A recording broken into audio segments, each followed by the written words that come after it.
Welcome, everyone. My name is Camilla Hewitson, and I work with the C-Focus team, which is bringing you this gallery webinar series as part of our VIP program. Thank you very much for joining us today. As you know, C-Focus is the anchor event of Singapore Art Week, and we have opened for our doors for its 4th edition last night. We are delighted to be showcasing over 170 artworks from 50 artists and 24 galleries. As well as our talks and tours, this year there is a specially curated fringe program at Projector X at Riverside Point, which is screening over 20 compelling artist-made films from the 19th to 21st of January.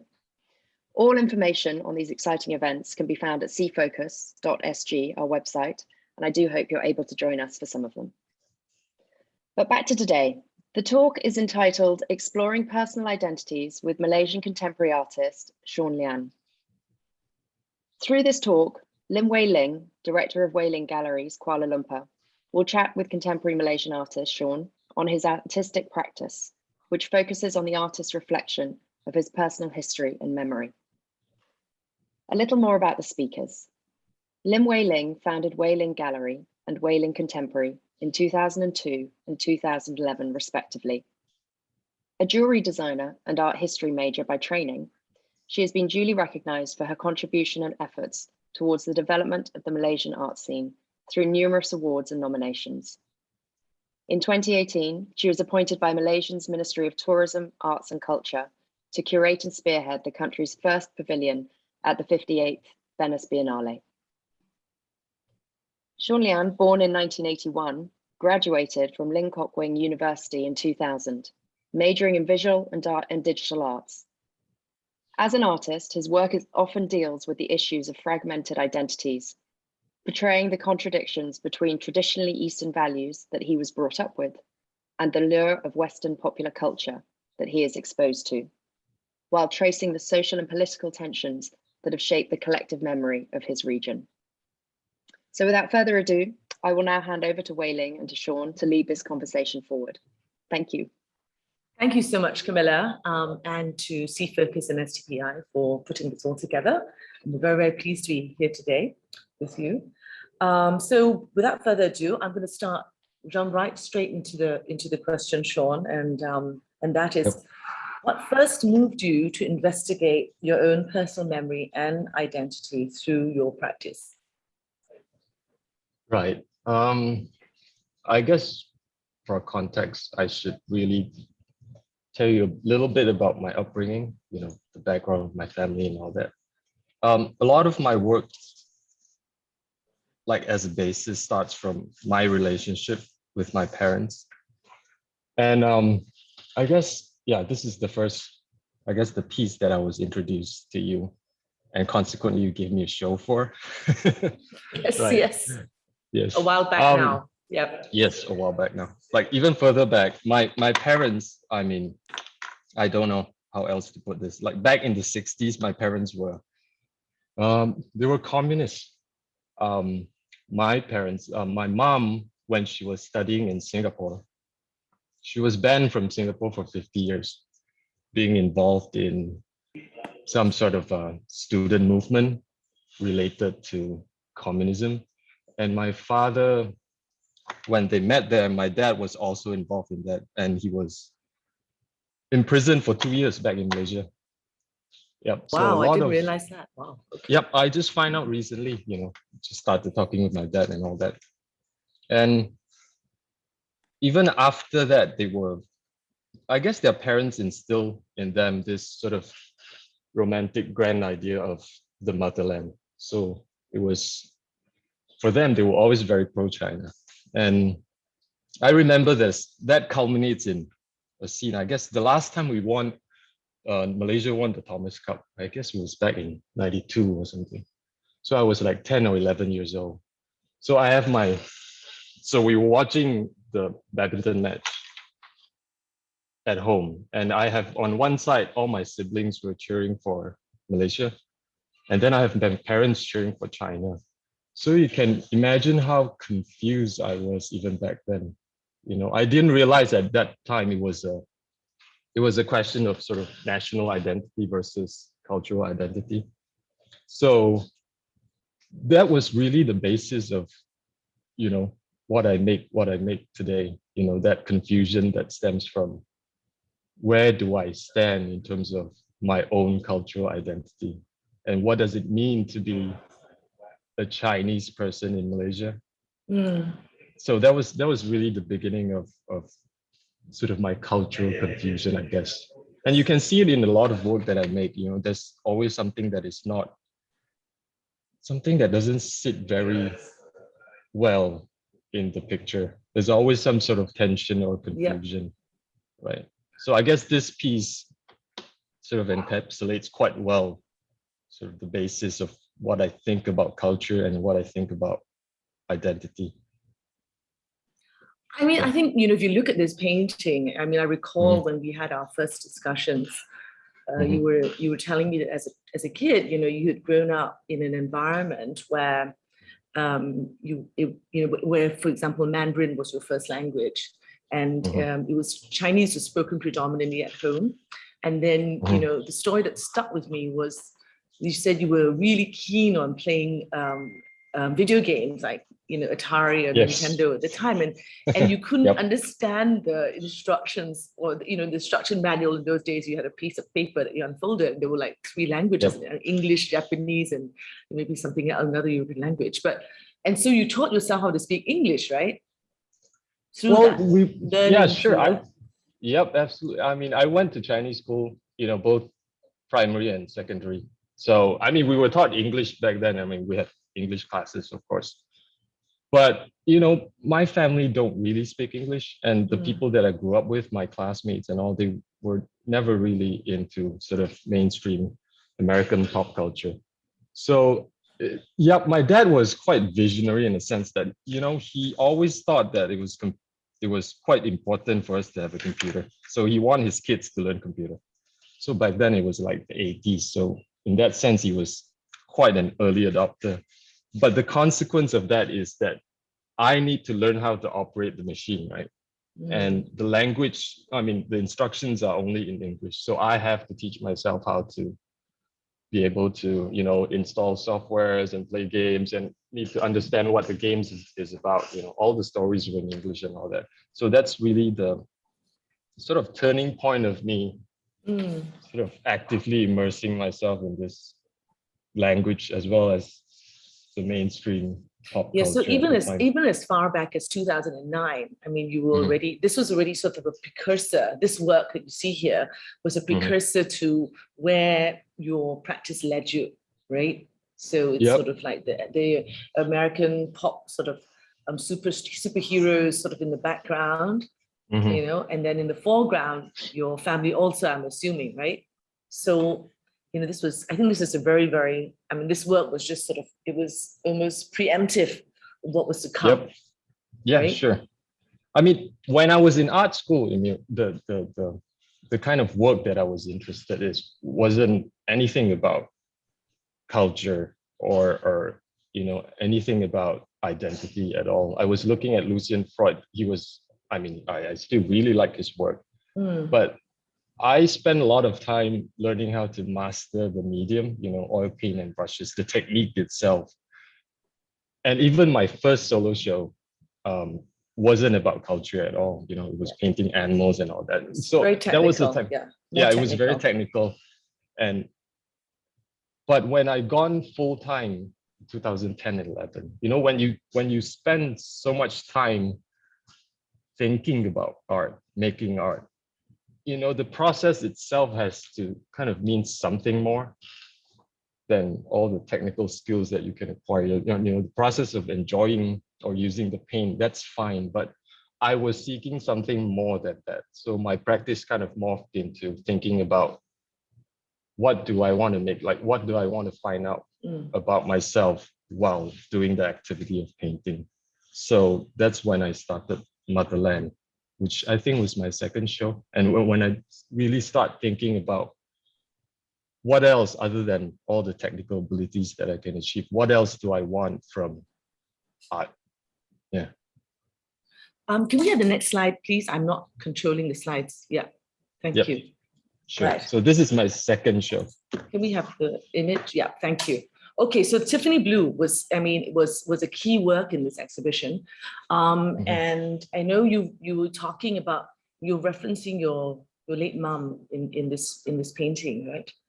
Maybe you can just share a little bit more about this. I mean, of course, it shows the Empress Dowager, like an Empress's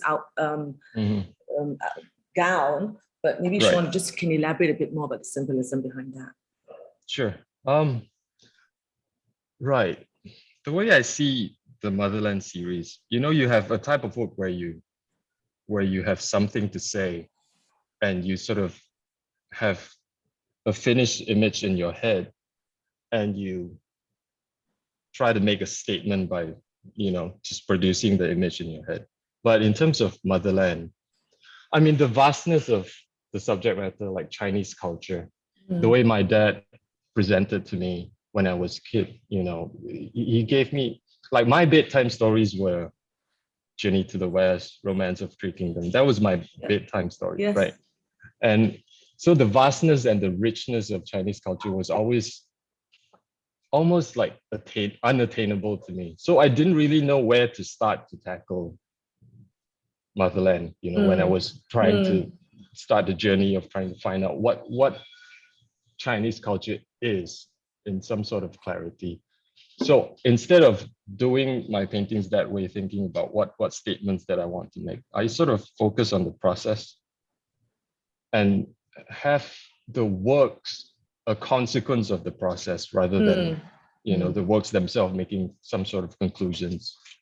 So I started mimicking sort of all these cultural sort of very iconic imagery that I have in my head, in my childhood, and just started copying them and have the paintings as sort of a documentation of that process, right? So you can see a lot of all these images, images like dragons and all that are very familiar to me when I was a kid, but somehow I sort of turned away from it during my teenage year and all the way up to my adulthood. So this is it's some kind of trying to find comfort when I don't know where to begin, using imagery that I'm familiar with, and try to explore my own Chineseness in a way by just copying all these images and see what comes out of it. Yeah, that was really my thinking about Motherland. And I recall, I mean, it was also, the idea was to sort of contemporize those images, those very traditional images, sort of juxtaposing them, or even in terms of orientation, in terms of the way they're presented, in terms of the size of the canvas, colors that you were using, all of that just was very pop rather than rather than traditional, right? Right. So I think you can just see that, right, in this as it's progressing, going through the slides. Yeah, I always start like with the lowest hanging fruit. Like I would just start with something very traditional, and through repetition, like even this, you can see like it's a mini series of 3. So I would start quite traditional and just focus on.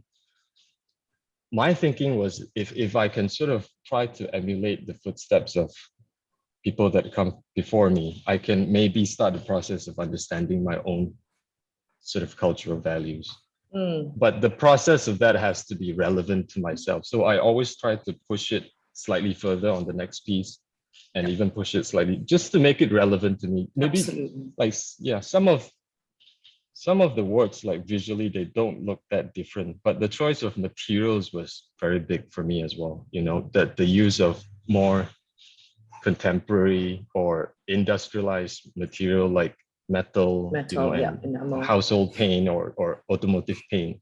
Yeah, so I try to incorporate elements that are of my time, but mimicking the sort of imagery of ancient China or Chinese history.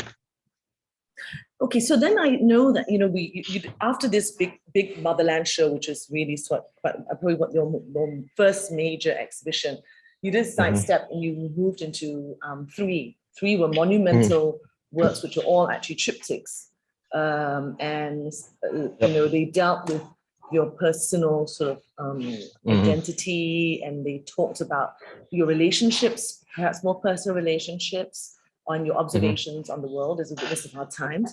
I think this work that we see here Mhm. was probably the key work in that exhibition. Mhm. Maybe, Sean, please maybe explain a little bit more about this Yeah, piece. sure. Yeah.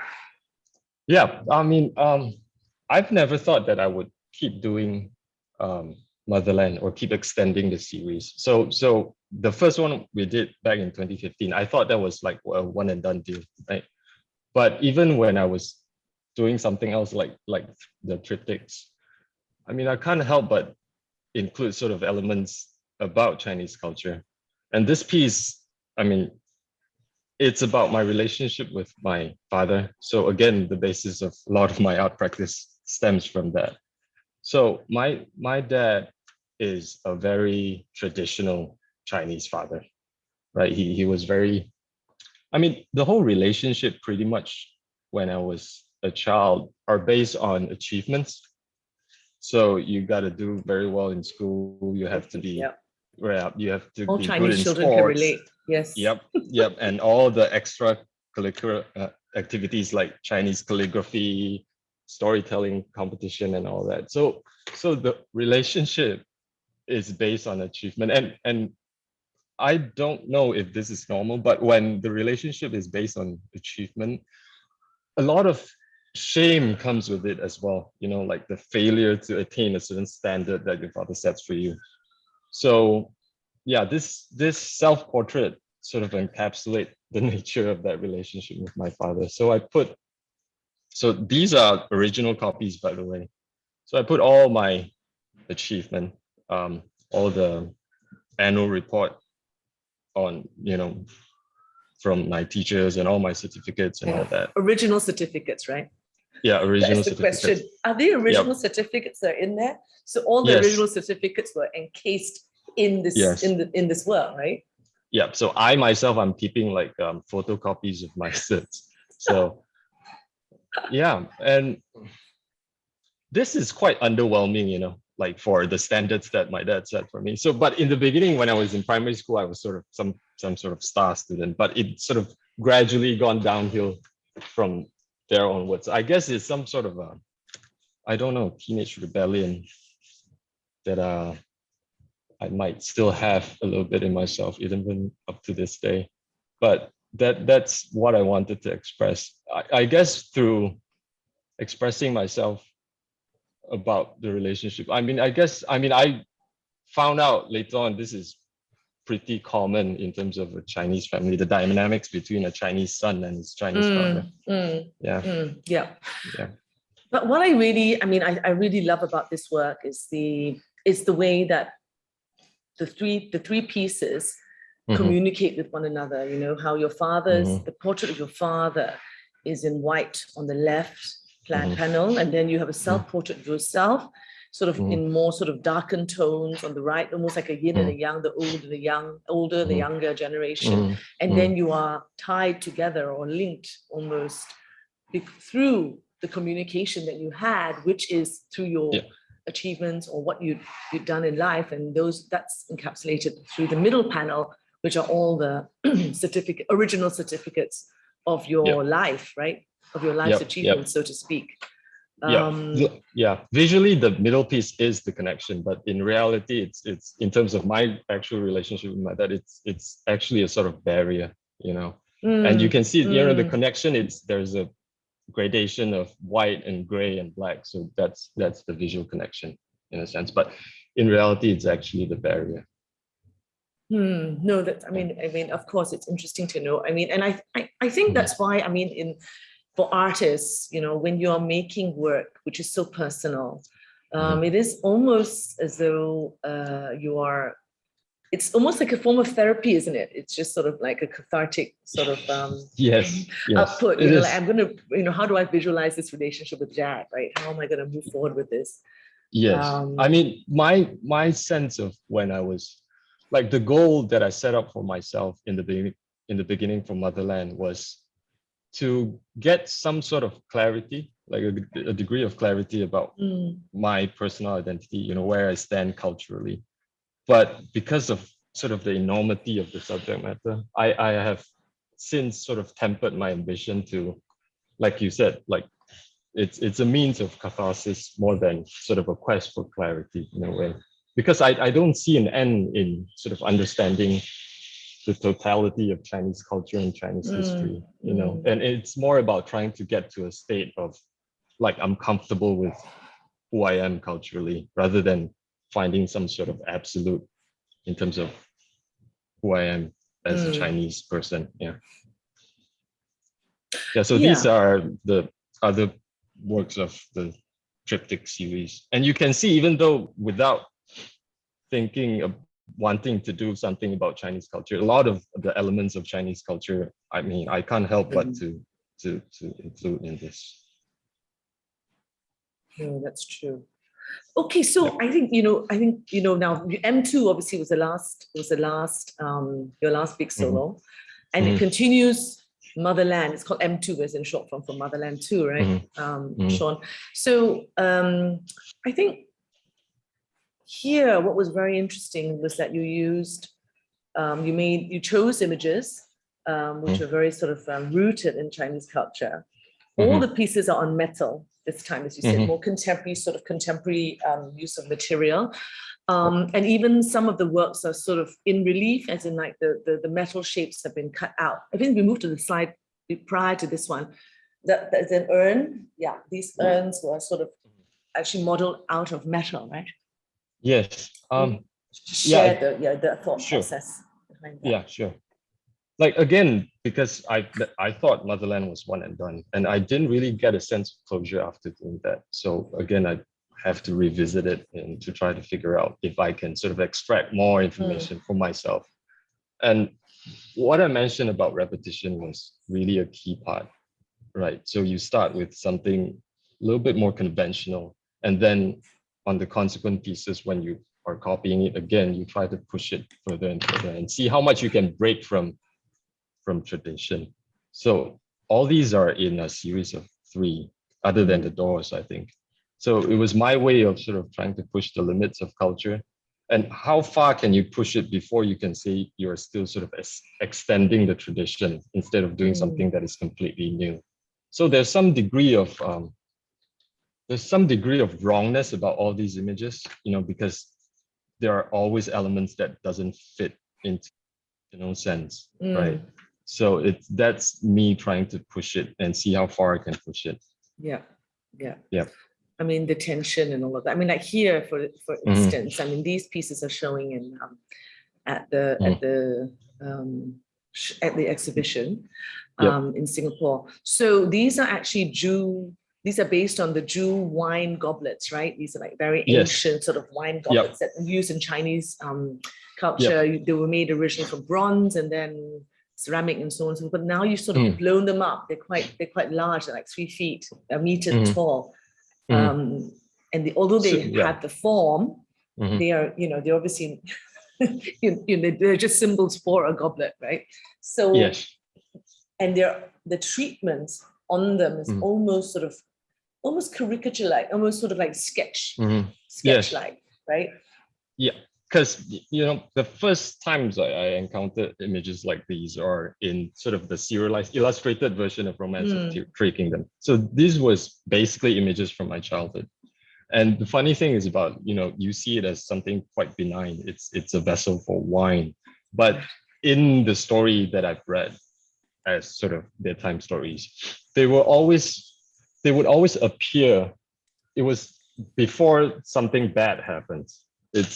They're almost like a precursor to death in sort of every scene that it was presented. Really? Oh, I see, like a poison, like you drink the poison out of a Jew cup, like goblet. Yes, and like a feast in sort of that period. The feast in that period in China there's always an undertone of violence to it. Like it was used as some kind of a trap from the opposition leader inviting their enemies into their tent, supposedly to talk about peace, but then they would be trapped and assassinated, or sort of the emperor would have a feast of farewell before he sends his general to war. Right. So it was always, for me, myself, it was always related to death instead of festivity. So that's how I first encountered, images like this. Yeah. Okay. Yeah. Okay, so I mean, just a few more images of some of the pieces from that show, the guardians, the doors, which actual doors, where there were guardians painted on them. And then just like scroll further up, we can just, we have a few more of these wonderful doors. Okay, so I think we're coming to the end of this session. And I'm just gonna finish quickly with this work. And this is just the censorship piece that was quite a provocative work. And it was one of 3 that you made. We'll just maybe just a quick, just quickly explain to us how this came about, and then we'll wrap up this session. Sure. It was a period with it was quite bizarre in Malaysian politics. That was the time when, I don't know if you remember, Anu was being invited to the police station to give an interview because of something he put on canvas. Yes. Right. So I was thinking about censorship and how I was trying to circumnavigate sort of sensitive hot button issue with sort of ridiculous way of trying to show the subject matter and show how ridiculous it is to try to go around it by censoring myself. So this is like the pig as a symbol in the context of our country. It's quite a controversial one. It's associated with some sort of racial tension and all that. So I wanted to do something controversial, and I wanted to show how ridiculous or how benign the subject matter actually is by censoring myself saying it. And what's more controversial than pigs, pigs mating, I suppose. Yeah. Okay, I'm just going to say thank you so much, Sean, for sort of sharing with us today. And we can go on talking for on so many other topics, but I think we're going to wrap this up. Thank you for joining us, or everyone who joined. And I think there's a recording, so we can access this after the session. Again, thank you to STPI, to Camilla and the team at C-Focus for putting this together, and all the best for the fair. I wish we could be there. Thank you.